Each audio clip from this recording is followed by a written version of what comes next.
बुखारी साहब, बांग्लादेश में पुरतशद्दुद मुजाहिरे और आज हसीना वाजिद मुस्ताफ़ी हो गई, उसके बाद जो आज मंजरनामा बना रहा, अब आगे बांग्लादेश का मुस्तकबिल, सियासी मुस्तकबिल क्या देखते हैं आप? वो मेरे जहन में एक शेर जो है ना वो बार बार स्ट्राइक कर रहा है।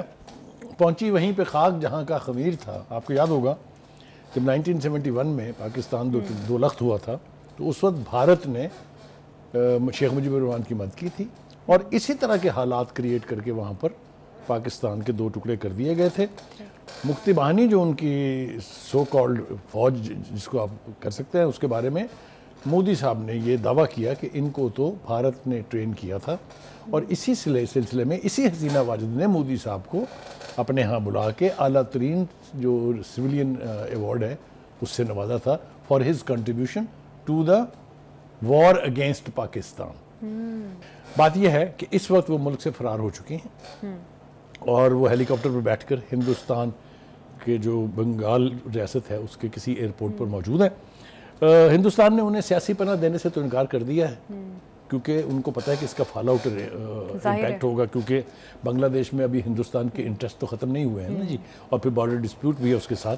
तो अगर वो उसको सियासी पनाह देंगे तो यकीनी तौर पर एक नया अजाब खड़ा होगा। एनीवे, ये तवक्को की जा रही है कि वो बेलारूस के रूट से अल्टीमेटली फिनलैंड पहुंचेंगी, जिसके बारे में सोशल मीडिया पे कहा जा रहा है कि उन्होंने अपनी प्रॉपर्टी या कहिए अपनी जो वेल्थ है वो ऑलरेडी वहाँ ट्रांसफ़र कर दी हुई है। उनकी फैमिली के भी बहुत सारे लोग ऑलरेडी फिनलैंड में हैं। ठीक है, ये क्या हुआ है बांग्लादेश में, मेरे ख्याल से इसके ऊपर थोड़ी सी बात कर ली जाए।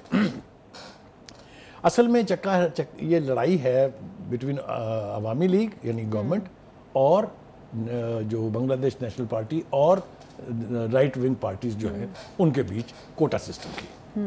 30% कोटा जो है वो उन लोगों को दिया जा रहा है एक तवील अरसे से जिन्होंने पाकिस्तान के खिलाफ उस जंग में हिस्सा लिया था। ठीक, चलिए जी, उनको तो आपने दे दिया जिन्होंने जंग में हिस्सा लिया था, पर ये आगे मुंतकिल हुआ उनके बेटों में और अब मुंतकिल हो रहा है उनके पोतों में।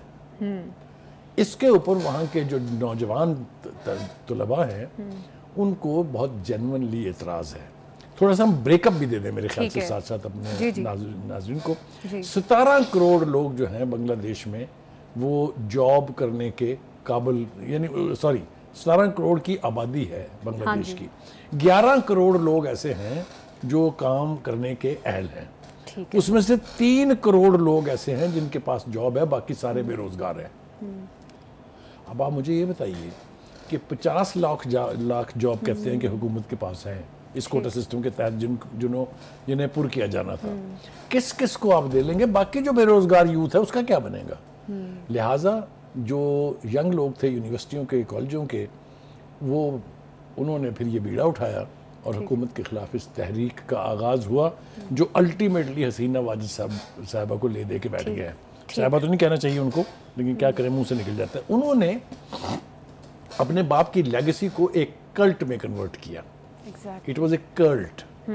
आपको याद होगा जमात इस्लामी की लीडरशिप को जिस तरतीब से फांसियां दी गई थी बांग्लादेश में, पूरी दुनिया ने उनकी क्लीमेंसी के लिए अपीलें की और कहा कि उनकी जान बख्शी कर दी जाए, लेकिन हसीना वाजिद साहब एक बदतरीन सिविलियन डिक्टेटर के तौर पर किसी एक की बात पे उन्होंने कान नहीं धरा और अपने तमाम तर राइट विंग जो लीडरशिप थी उसको ऑलमोस्ट एलिमिनेट कर दिया उन्होंने, या फांसियां दे दी या मुल्क बदल कर दिया। यही हाल हुआ उन फोर्सेस का जो प्रो पाकिस्तान थी, जिसको हसीना वाजिद साहब ने करार दिया कि ये रजाकार बाहनी थी, यानी वो लोग जो पाकिस्तान के मुसल्लह अफवाज के साथ मिल के रेजिस्ट कर रहे थे कि मुल्क ना टूटे, उसको इन्होंने रजाकार बाहनी जो है वो करार दिया और जमात इस्लामी इसी रजाकार बाहिनी की सपोर्टर थी।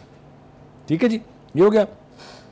आगे आ जाइए, ये कोटे का मामला जो है ये हाई कोर्ट में लेके गए थे लोग और वहाँ जो है वो हुकूमत के हक़ में फ़ैसला नहीं हो सका, लिहाजा हुकूमत सुप्रीम कोर्ट में गई।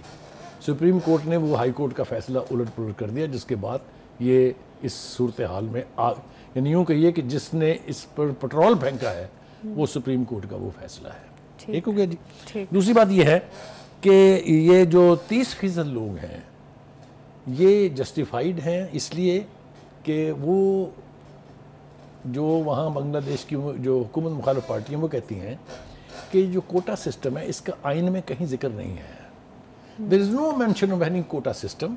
तो जब आइन में इसकी गुंजाइश नहीं है तो हुकूमत की एक सरबराह को ये इख्तियार कहाँ से हासिल हुआ कि वो अपनी मर्जी के लोगों को, यानी असल में ये एक कोशिश है अवामी लीग के बंदों को तमाम तर सरकारी मुलाजमतों में घुसेड़ने की।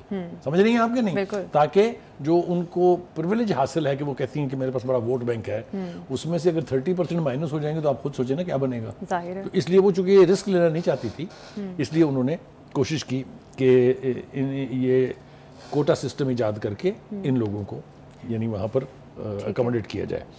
आगे आ जाइए जनाब, जनवरी का जो इलेक्शन हुआ उसमें तमाम जो मुखालिफ सियासी पार्टियां थी उन्होंने तो उसका बाइकआउट कर दिया। लिहाजा इन्होंने वो इलेक्शन लड़ा, सो कॉल्ड बगैर किसी अपोजिशन पार्टी के हिस्सा लिए हुए अपने आप को उन्होंने जितवाया अपनी पार्टी को, और इक़्तिदार पर ये काफ़ी देर से काबिज हैं। ये जो इनकी लेटेस्ट यानी आप कहें जो अरसा है 15 साल पे मुहित है, 15 साल से वो बांग्लादेश की यानी आप तवील तरीन वज़ीर आज़म हर इख्तियार उनके पास था, जो उन्होंने उनकी मर्जी हुई है वो उन्होंने किया है। 2-3 चीज़ें और बयान ना करना मेरे ख्याल से ज़्यादती है। उन्होंने बांग्लादेश की इकॉनमी के लिए कुछ अच्छे काम किए, लेकिन वो भारत नवाज पॉलिसियों में इतना आगे चली गई कि वहाँ के लोग जो हैं। अच्छा बुखारी साहब, ये जिस तरह से भारत के साथ जो कुर्बत थी हसीना वाजिद की, अब आपको क्या लगता है हसीना वाजिद के इस्तीफे के बाद क्या वो कुर्बत कम होगी? भारत की इन्वॉल्वमेंट, देखिए हिंदुस्तान कोशिश तो करेगा इसलिए कि उसको बांग्लादेश में अपने ज़राए को, अपने जो एजेंट्स हैं और जो अदारे या जो लोग वहाँ काम कर रहे हैं उनके लिए उसकी हमायत तो वो जारी रखेगा।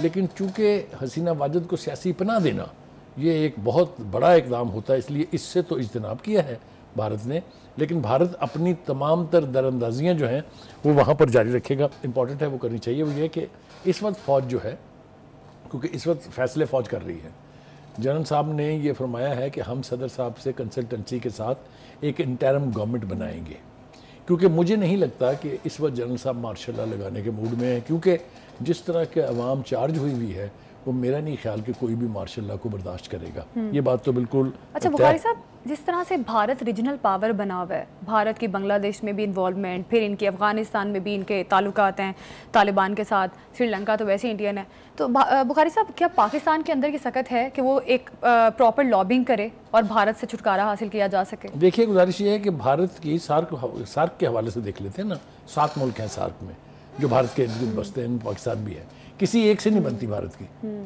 हर मुल्क में तकरीबकारी के लिए भारत जो है उसने इन्वेस्टमेंट भी की है, उसने मसल्ला भी किया है लोगों को, और अलहदगी पसंद तरीके जो है उसकी पुष्टपनाही भी की है। तो भारत से ये तवक्को रखना कि वो किसी के साथ कोई अच्छी या नेक कोई जिसको कहना चाहिए कोई आसान इकदाम करेंगे तो भूल जाए आप।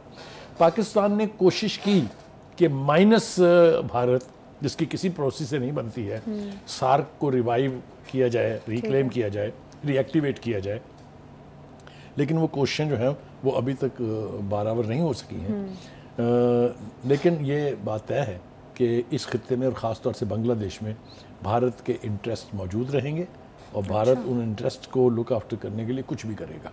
ठीक। हाँ, दूसरी बात यह है कि जब भी खित्ते में इस किस्म की कोई डेवलपमेंट्स होती हैं तो उसके असरात बाकी के ममालिक पर भी होते ज़रूर हैं। अब आप देखिए बांग्लादेश की सूरत हाल को अगर आप किसी भी एंगल से देखें तो ये एक पॉपुलर मूवमेंट थी जो कामयाब हुई, जिसने वेल एंट्रेंच्ड 15 ईयर से वेल एंट्रेंच्ड यानी सिविलियन डिक्टेटर को उठा के बाहर फेंका है। बिल्कुल। तो इससे इंस्पिरेशन भी जनरेट होती है और जैसा मैंने कहा कि खित्ते में उससे बचना जो है वो मुश्किल होता है। देखते हैं कि इस खित्ते में क्या सूरत हाल आने वाले दिनों में होती है। अच्छा बुखारी साहब, क्या लगता है आपको स्टेबिलिटी बांग्लादेश में अब आ सकेगी? जिस तरह से अवाम ने एक जत्था बनाया और अवाम की ताकत ने साबित कर दिया है कि तमाम इदारे उनके सामने उस तरह से ताकतवर नहीं है जितनी ताकतवर अवाम है। अब इस खित्ते का मुस्तकबिल क्या होगा? देखिए, मैंने पहले भी कहा था, पासिंग रेफरेंस में कहा था, हाँ अब तफसील से बात कर लेते हैं। हाँ। इसका एक कारनामा ये है कि इसने बांग्लादेश की इकोनॉमी को शैटर नहीं होने दिया। अच्छा। बल्कि उसको स्टेबल किया। ये याद रखें कि जहाँ कहीं इस तरह के टर्माइल होते हैं, अगर आपकी इकोनॉमी स्टेबल है तो फिर पॉलिटिकल जो अनरेस्ट है उस पर काबू पाना आसान होता है कंपैरेटिवली। हमारे यहाँ उलट है, हमारे यहाँ ना सियासत स्टेबल है ना मईशत स्टेबल है। इसलिए हम एक और तरह की सूरत हाल का शिकार है। बांग्लादेश में ये सूरत हाल नहीं है। ठीक। अच्छा बुखारी साहब, अब ये जो अबूरी हुकूमत बनेगी, क्या करेगी अबूरी हुकूमत आके? पहले पीस लेकर आएंगे कि पहले मामलात को ठीक करें फिर इलेक्शन की तरफ जाएंगे, या पहले इलेक्शन की तरफ जाएंगे? देखिए, जो जनरल साहब का पहला बयान है ना कि जी हम कर्फ्यू उठा रहे हैं, ठीक है, इंटरनेट सारा बहाल कर दिया उन्होंने, और उन्होंने कहा कोई ज़रूरत नहीं है किसी किस्म के स्ट्रॉन्ग आर्म टैक्टिक्स इस्तेमाल करने की, क्योंकि ये हालात नॉर्मल हो जाएंगे। इस वक्त 4 लाख के करीब लोग जो बाहर निकले हुए हैं, जिन्होंने रैंसैक किया है हसीना वाजिद के घर को भी, और जो शेख मुजीबुर रहमान के मुजस्समे लगे हुए थे उनका भी जो हाल उन्होंने किया है, वो फुटेज तो मेरे ख्याल से ऐसे सोशल मीडिया बल्कि मेन स्ट्रीम मीडिया जो है उसके ऊपर भी सारी वायरल हो रही हैं। वो मेरे ख्याल से फौरी तौर पर तो सूरत हाल को काबू करेंगे, काबू करने की कोशिश करेंगे, इंटरिम गवर्नमेंट से एक काम लेंगे और इलेक्शन की तरफ जाएंगे। मेरा नहीं ख्याल कि बांग्लादेश में इस वक्त फौजी यानी डिक्टेटरशिप कायम हो सकती है, इसलिए कि फ़ौज भी नहीं चाहेगी कि ये सारा मलबा जिसने हसीना वाजिद को घर भेजा है ये पलट के हमारी तरफ आ जाए। तो मेरा नहीं ख्याल कि वहाँ पर किसी भी मिलिट्री रजीम का कोई कॉन्सेप्ट है। मेरे ख्याल से अबूरी हुकूमत जो है वो अल्टीमेटली इलेक्शन की डेट देगी, लेकिन जैसा मैंने कहा ये सब कुछ हमारी इंटरप्रिटेशन है, हमारी ख्वाहिशात हो सकती हैं। क्या होगा वो मेरे ख्याल से आने वाले 2-3 दिन में वाज़ेह तौर पे पता चलेगा। ठीक है, बिल्कुल आने वाले वक्त में क्या होगा और बांग्लादेश में क्या तब्दीली देखी जा सकेगी ये तो आने वाला वक्त बताएगा।